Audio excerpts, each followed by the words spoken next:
Fala, meus queridos, tudo bem? Como é que vocês estão? Hoje no vídeo eu vim perguntar para você: você sabe por que mais de 90% das empresas fecham aqui no nosso querido Brasil? Se você não conhece isso, convido vocês a ficarem no vídeo até o final, que a gente vai discutir um pouquinho mais sobre as causas de tudo isso. Para quem não me conhece, muito prazer, sou o Pedro, empresário aí já tem um tempinho, mas isso eu deixo para outro vídeo. Bem, hoje falaremos sobre as causas que mais trazem a falência e dissolução de empresas aqui no nosso querido Brasil. Como primeiro fator trazido aqui adiante para nós, seria a falta de planejamento e gestão aqui dentro do nosso país. Infelizmente, muitas pessoas nunca empreenderam, começaram a empreender por necessidade e talvez não fizeram ali um conhecimento inicial. Isso é um problema? Jamais. Até porque, se você for olhar, o próprio meme que corre por aí é do piloto de jato com um manual de como pilotar um jato. Bem, para quem não sabe, essa é a vida atual de ser empreendedor aqui no Brasil. Por que isso, gente? Ser empreendedor no Brasil, você está falando de em torno de 10 leis por dia. Então, como já diria um grande conhecido meu, o Brasil não é para amadores. Infelizmente, a gente está exposto a isso. E se você não tem um belo de um planejamento tributário, um planejamento financeiro, um planejamento de direcionamento, infelizmente, você fica na mão, fica para trás e só vê o dinheiro passar pela sua conta. Só quem passou por isso sabe do que eu estou falando. E olha, esse, segundo o nosso ChatGPT, é a causa número 1 de nenhuma empresa quase aí, né? Somente 20% ali se permanecer ativa após 5 anos e com faturamento, né? Pô, gente, vamos mudar isso aí pra frente, tá? E olha, a segunda causa, que ela já casa com a primeira que a gente trouxe aqui para vocês, é o custo Brasil. Galera, é extremamente caro você resolver empreender aqui no Brasil. Olha, são custos dobrados, quiçá quadruplicados. Porque muita gente não sabe, quando você começa na sua linha de empreendedorismo, você começa pelo MEI. O MEI é uma coisa incrível, porque você paga muito pouco, seu faturamento vai ser baixo, mas para quem está iniciando, isso é ótimo. Paga um valor fixo e o seu faturamento pode ir até o teto. E o teto do MEI hoje é de 81 mil por ano faturado, tá? Então, quando você está nessa primeira zona, é incrível. E principalmente se você trabalha com boas margens. Com boas margens, você consegue utilizar muito bem desse benefício que o Simples Nacional te proporciona estando no MEI. E olha, mas esse teto é um tanto quanto delicado, porque ele é sobre o faturamento e ele não é sobre o lucro. Lembra daquele coach que fala na internet: eu te ensino a faturar 100 mil em uma semana? Gente, isso é bordão para chamar vocês, porque se você cai num desses, já era, porque 100 mil é faturamento.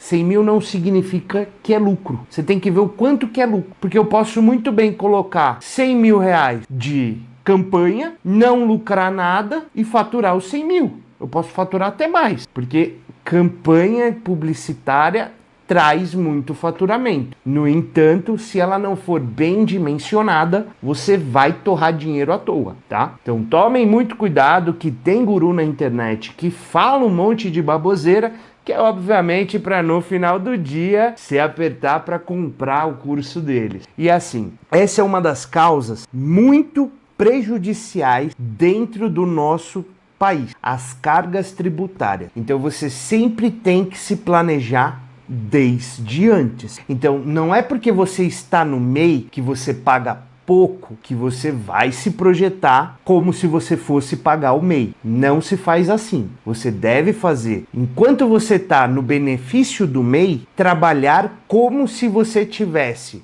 aluguel para pagar, como se você tivesse funcionário para pagar e como se você já tivesse o imposto na alíquota. Não precisa ser a mais alta, mas pode ser a intermediária, porque eu vou fazer outro vídeo aqui no canal explicando um pouquinho mais sobre cada uma das faixas tributárias que a gente tem aqui no país, tá bom? Então você tem que identificar qual sim é a sua faixa tributária. Então você pode começar com a intermediária e aos poucos, quando você for subindo, você não vai ser pego desprevenido. E aí é o que acontece com grande parte do pessoal, que aí no primeiro ano fatura um monte, lucrou um monte, segundo a pessoa, né? Mas aí quando entram as cargas tributárias, a partir do momento que ela sai do MEI, ela começa a tomar prejuízo.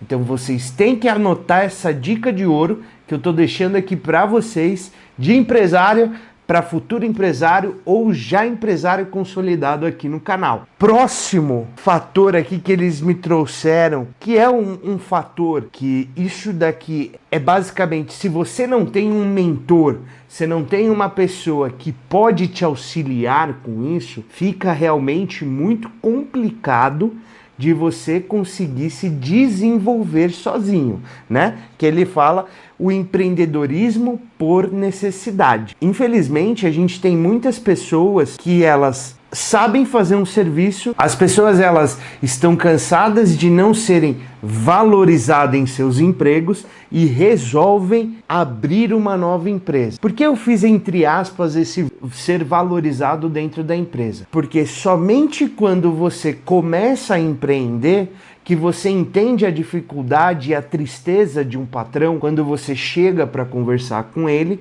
e ele fala para você: eu não tenho como te dar um aumento, eu não tenho como melhorar isso, entendeu?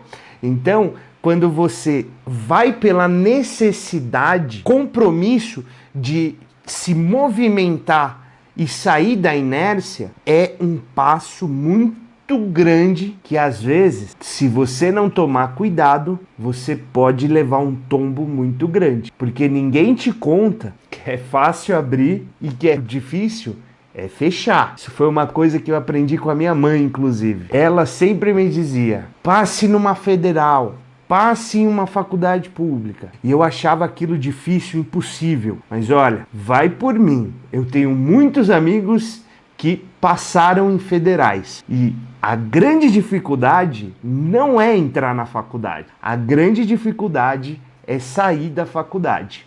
Assim como na faculdade, o empreendedorismo, ele te trata da mesma maneira. Então tomem muito cuidado na hora de vocês decidirem tirar o seu projeto do papel para ir de fato na prática. O ato de fazer é muito bom, é muito positivo. No entanto, você não pode executar de qualquer maneira. Você precisa ter o mínimo de conhecimento básico para não ser passado a perna, para não cair numa malha fina. E é aquela coisa, você tem duas maneiras de aprender na vida: ou você paga alguém para te ensinar a fazer, ou você perde dinheiro tentando fazer sozinho. Só existe essas duas maneiras de você se desenvolver como empresário e como uma pessoa para qualquer área. Qualquer área, pensa aí em qualquer área, qualquer uma. Ou você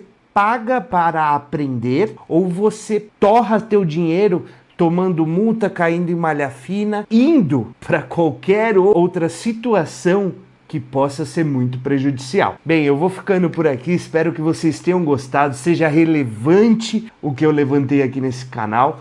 Gosto bastante de conversar, a gente tem outro canal aqui voltado mais para a área de produtos e este canal aqui vai ficar focado somente em negócio. Vou ficando por aqui, se tiverem dúvidas, deixa aqui nos comentários, eu adoro conversar com vocês, mas galera, pergunta idiota, resposta idiota. Dá um Google antes. Tá bom? Vou ficando por aqui, até a próxima, valeu!